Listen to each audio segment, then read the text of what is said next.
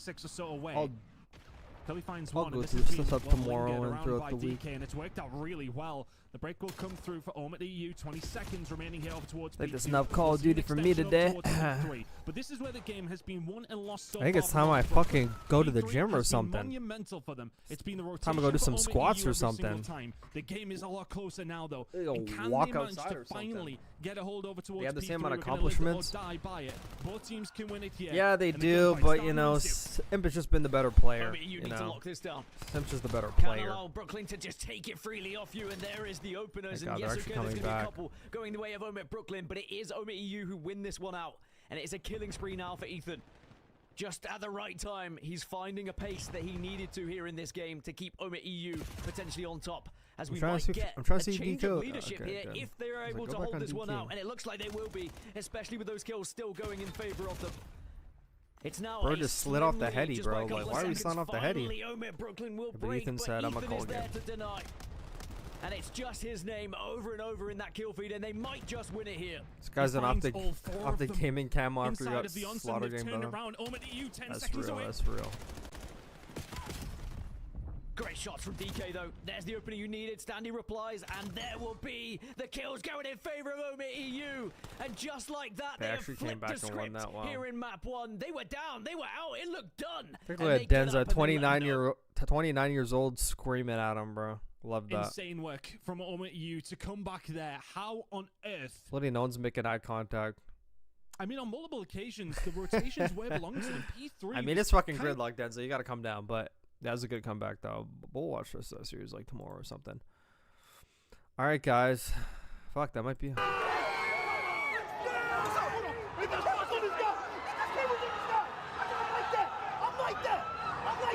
Oh shit! I actually gotta fucking hear the audio. Okay, let's hear the audio.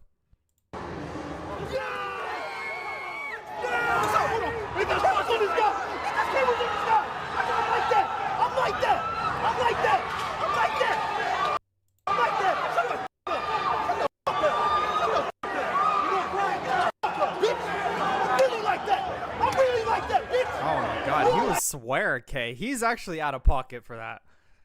You just be like, ah, like I told you so. Like, just do something like that, man. Yeah, we don't need to go that far. I'm that dog, bitch. I think you start calling him a bitch. It's kind of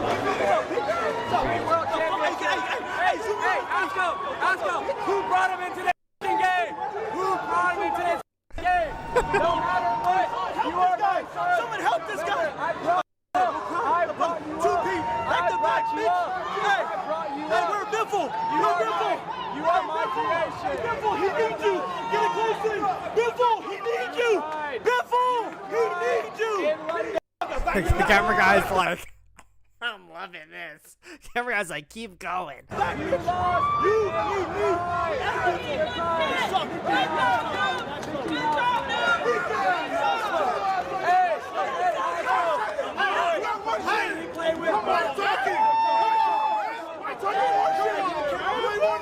Oh, it's his dad. This is actually like him too, bro. They're just scrapping. Back to back. Hey, drop back. Get on his ass. Long fight home, buddy. Shut the f up. He's actually got out of pocket. Let's go. Let's go. Let's go. Come on. Our house. Our house. All your boys over. His parents are out of pocket too. Good shit. Good shit. Shut that shit up, little man. That's little shit. Let's go. He's doing too much. Fucking Mutex was there? Back to back. Kill this shit. Back to back, baby. Who the f*** you talking to? Who you talking about? Fucking Mutex is fucking.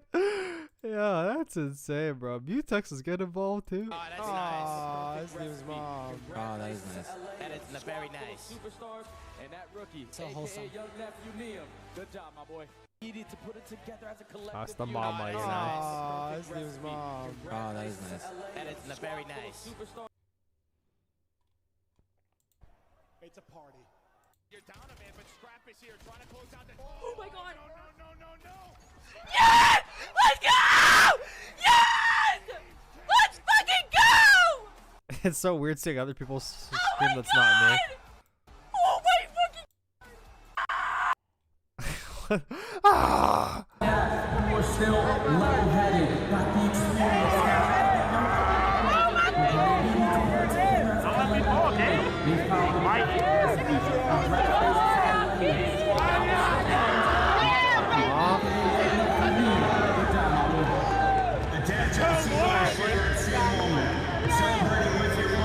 So nice that his mom was there. I didn't know. That's awesome. Fucking Nate happy as fuck now. I'm the firm believer OpTic is the best team in the world. They just keep scamming badly. I agree. I agree. I agree.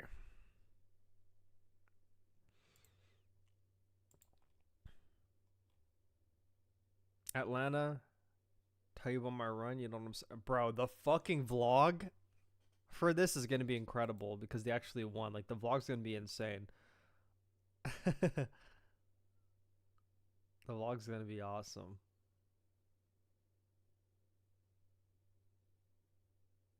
That guy looks exactly like Cammy. That guy right there. Holy shit. That's fucking lit. Who's that guy? Shotzi through that final with 1,000,001 bad plays. If Gentlemage drops Sib, I have a feeling G2 pick him up and play some Mamba. Interesting. Though he would be way better than Inside on Koi. Sib, Skies, Cramp, Estriel. You know what? Like, they're homies, too. Like, they're homies. That's interesting. Sib's team was Skies on NYSL. Yeah, I didn't really like him on that team. And Cramp on C9. Both him and Estriel are Blasian. Instant cam. That's interesting, but I don't think Parrish is going to outright drop him. I don't know. Holy shit, Dashy. When he came, what are we talking about? I dream hack. What's the move? Top golf? Hell no. Bro, I actually fucking wish I was there, bro. Like, holy shit. Like, the fucking like event was over so fast, bro. You could be hanging out with pros just talking and shit. That'd be insane. I love it. Nah, OpTic is the best. I hate takes like this. Pissing me off. At the moment, FaZe LAT had a better season. You can't be the best team. I don't care, bro. Hate to hate it, man. Hate to hate it, but you know, it's a fact. A G2 for the win. G2 for the win. Antonio Griezmann and his family were emotional. I'm just trying to see if there's any more fucking...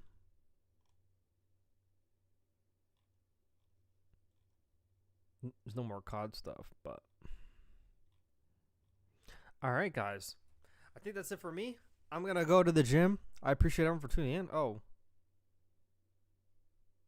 Wait, what'd she say? Do it to me, because I need a guy that can suck a Dairy Queen extra thick Blizzard through a fucking straw on my pussy. I use... Okay. Okay. It's a plug-in vibrator that goes into the wall, and I've been using that shit since I was 13 years old, baby. This shit needs a fucking shark vacuum suction cup on it. Put that thing, go to the car wash station. I put that on me while, you know, I'm still cleaning my car out. I put the one up on my clitty. What the fuck, bro? Get her out. That's fucking insane. Oh my god. Okay, I keep seeing this fucking speed bending over, bro. What the hell, bro? Okay, yeah, like no one's fuck tweeting anymore. Have them win back-to-back champs. Good. Now make them get second place every other event. If you missed Championship Sunday, we got you covered. I'm not watching that. I know that loses round 1, round 2 all tippable. Damn, take a look at Kismet trying to make it all about him fucking self. That's crazy. Trying to make it all about himself. There's nothing that they should be disappointed with. What's up? What's gaming here, Chris? I mean, it feels like the sky's the limit. I mean, it's going to be the manner of the defeat for Falcons that's going to sting, and that's really going to come. On this hell of a run right now, the momentum is right opportunity.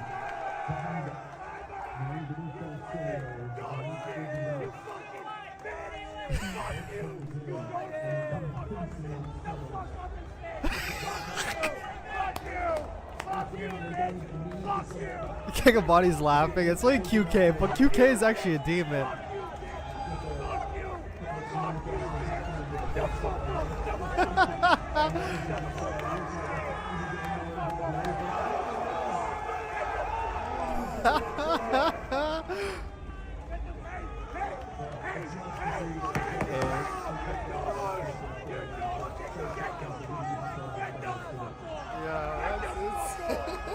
That's actually insane, bro. That's actually fucking hilarious. Get the fuck off! Oh no, everyone's doing the fucking. Oh no. That's actually fire. Cherry's fucking hilarious.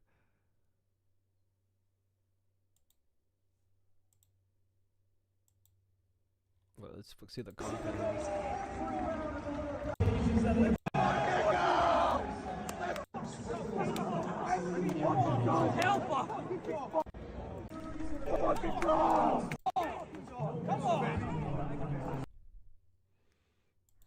The budget gone twin. Everyone's getting a steak. They put fire there, bro. Fire, man. You're on Carolina, baby. The hell? Unreal feeling. Edits camera work. Oh. Alright. Okay. Okay. Now I'm done. Now I'm done. Oh yeah, he's gonna get. They stared elimination in the face every round of the bracket, and they turned the greatest CDL win into a There's gonna be no response. Awesome. Alright, guys. That's it for moi. Like, I know I'm the only person on. I'm the only person streaming, man. I'm the only lifeline, man. I know. But I know I'm the only lifeline going, but I gotta go. Gotta go places. I've been on all day. It's been a pleasure. We'll be live all week. Or I mean, like, not all week. Actually, take that back. We'll be live during the week. We'll be live during the week. I appreciate everyone tuning in on Twitch. It was a nice executive gamble I took. I'm gonna be exclusively streaming on Twitch sometimes more often. There might be times I just like stream on Twitch more often. Really trying to grow the Twitch, like really, like please, like really trying to grow the Twitch. But I'll be live on YouTube. And since it's the last qualifiers before champs, I will be live for the qualifiers. I haven't been live for qualifiers in a while, even though qualifiers don't mean shit. But I'll still be live for them, and we'll just see what's going on. But I appreciate you guys for the follows, the views, the interaction, the engagement. If there's no one talking in the chat, the streams are fucking boring. And appreciate you guys for that. But I mean, this has been a great weekend. Taking down the green wall, phase number 3, Borito 3, green wall 0, as you see in the bottom right there. But with that being said, guys, keep me followed on Twitch, on Twitter, on YouTube. You'll see more from me. Borito Talk podcast will be available in the morning tomorrow. And yeah, that's me, the #1 CDL ESPN analyst / content creator in the world, saying au revoir, goodbye. We'll see you next time. Peace. Appreciate you guys for tuning in. Stay locked with me. Have a good one. We'll see you sometime during this week. We'll go over some more VOD. I appreciate you guys tuning in. I think we're getting a second toll in the mental. I don't know what you said. But anyways, I'm out. Peace. Have a good one. Have a good night. Get some rest, guys.